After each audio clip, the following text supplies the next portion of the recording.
Welcome everyone to this episode of the AskJasonGelios Show. I have a jam-packed episode today with a lot of information, but I will keep it interesting for you. We're going to be talking about downsizing a current home and to move into a smaller one. So this is a hot topic and I'll be sharing with you practical tips to downsize your current home.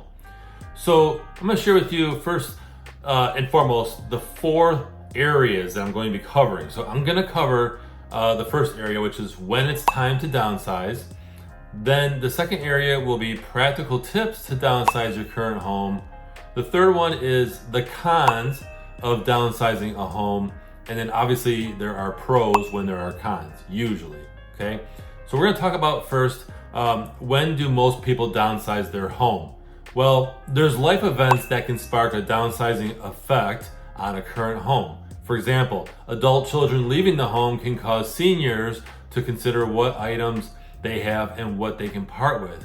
Which, by the way, most of the people that are downsizing are seniors, but it could be people who are under the age of 55 as well, okay? Because seniors are classified as technically age 55 and up.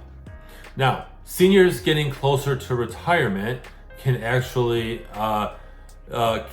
that can actually cause them to downsize a current home. Adults looking to declutter their current home and ease their living. Again, you don't have to be a senior to downsize your home. And then seniors looking to purchase a smaller home are probably the most common group that will actually downsize their current home. So how do I begin downsizing my current home? Well, decide to start now. Don't procrastinate. Get on the process as soon as possible. Okay, start sooner than later. Give yourself a time frame. You give yourself 2 months, 3 months, 6 months. Maybe it's even 1 month. It doesn't matter. It's as long as you are comfortable with the time frame. But give yourself a time frame so that you have something to aim for. Okay, a goal. Get into a groove and do a little at a time, but be consistent. Don't try to do too much at once. Right? Think tortoise and the hare, right? The story. Just be consistent. Do a little bit each day, each week, each month. Just do a little bit at a time, but be consistent and stay on it. Learn how to declutter. So give one item away each day. Give one item away each week. Whatever it is, donate, okay? Speed fill, yes, speed fill, do it fast. A trash bag and then donate it. Get rid of it. Don't think twice about it. Just speed fill it. Stuff that you don't use anymore, that you haven't used in the past 6 months to a year. Okay, just get rid of it. Donate it or throw it away. This is actually a great tip. Hang all your clothes backwards and then only fix the ones that you wear. So in 6 months, if you see a bunch of clothes that are backwards still, donate them because you haven't worn them in the past 6 months. And get yourself a new wardrobe while you're at it. Although don't go overboard because that defeats the purpose of downsizing. Label your boxes, one of 4 things. So label your boxes as garbage, donate, keep, or store it away. That's another tip there. And then take an inventory of what you have. So make a list room by room. You should be able to print it out or share it easily in the form of a notes app on your phone or on the computer or tablet. Look for unused duplicate items. You may have duplicate items. You may have 2 space heaters and you only need 1, right? Donate it, get rid of it. Again, use a notepad or tablet to maintain your lists. So have a plan, always have a plan for getting rid of things. Sort items into 4 piles, like I mentioned earlier, right? The keep pile, the trash pile, the donate pile, and the store pile. Store it in the attic or in the basement, whatever, but try not to store too much. Clearly mark each box so it's easier. Mark it on the top and on the side, just in case they're stacked. Do not go back into these boxes or make changes. Once you organize them, it may be tempting to do that, to go back into it. Don't. And then think about your end goal. What's your end goal in downsizing? What's your ultimate goal? What are you hoping to achieve? Sell your extra furniture. This is a great tip. Sell pieces of furniture you no longer need, especially ones that won't fit into your next home. If you're moving, get rid of furniture, donate it or sell it. Get rid of furniture that is oversized that won't fit in your new home. Maybe your current home has a guest room and the home that you're looking to go to doesn't have a guest room. Well, you might want to get rid of that furniture. Use the proceeds that you make, the cash that you make from selling furniture, to purchase furniture that you will actually use, especially if you're moving to a smaller home. And then pick your storage option. I mentioned the basement, I mentioned the attic, but especially if you're moving, you might want to consider a storage unit. So choosing a storage option can be a great option for large items you want to keep. Okay, set a budget and make sure you rent enough space as well.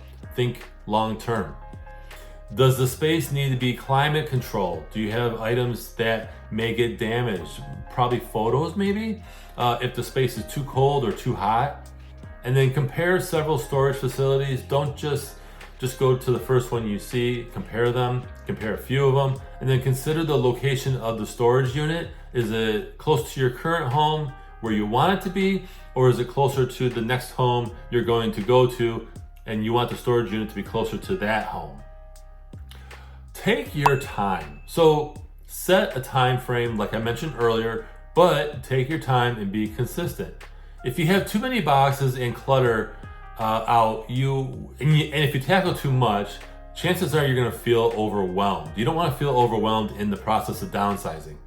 You want to do a little bit at a time, like I mentioned earlier, right? A lot of this may seem redundant, by the way, but it's just valuable tips that I want to make sure that you understand. So do a little bit at a time.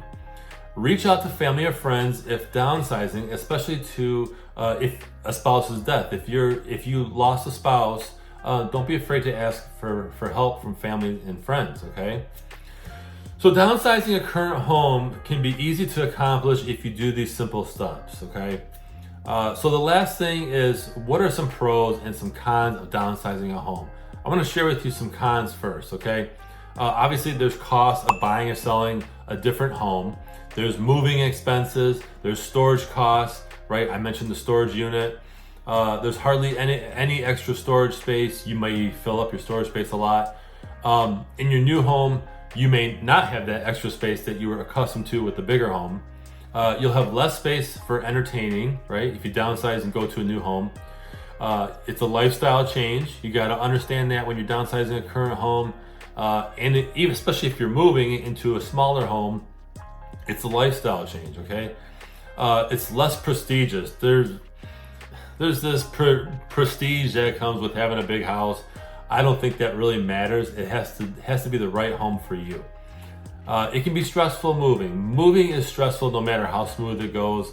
It just is. It's a process. It's disrupting your life to make a change. So those are the cons of downsizing a home. Now I will share with you the pros. And the pros are you have a more spontaneous lifestyle. You can do more things because you're paying less for home maintenance costs and things like that. Greater financial security, right? It's a new space. It's a blank canvas. Maybe your past home that you sold, you were there for 40 years. Now you have a new home and you can start new chapter. It's a new space and it's a blank canvas, okay? You can design it however you like. It's a lifestyle change for the better. It could be for the better, I should say, actually. You have fewer responsibilities, fewer home maintenance costs, fewer home responsibilities. Maybe you went from a home where you had to mow the lawn every week, and now you're in a condo where they mow the lawn for you. That's a huge perk right there, right? You have increased cash flow to tackle other debt. If you have debt that you want to tackle, you have a smaller home, and therefore you have less expenses. There you go, tackle that debt or go on trips. You can pay off your mortgage. Usually people who are in their home for a long time and they move, they can pay off their mortgage. And they typically, not everyone, but typically have enough equity to just buy the next home in cash, usually. Less stuff means less stress, right? Decluttering. Easier sell down the road. Smaller homes sell faster. They just do. Bigger homes take longer to sell. And then more money for investments. You can invest more in your financial future because you have more money to do so. You have increased cash flow. I hope you found this episode valuable. It was jam-packed, and if you stuck with me to this point, I really, really appreciate it. So go ahead and share your thoughts in the comments about downsizing a home. Have you downsized? Have you known someone that has downsized and you helped them out? Go ahead and share your thoughts in the comments. And I invite you to follow me on social media. Those links are in the description. Otherwise, I'm Jason Gelios, Michigan Realtor, and thank you for watching.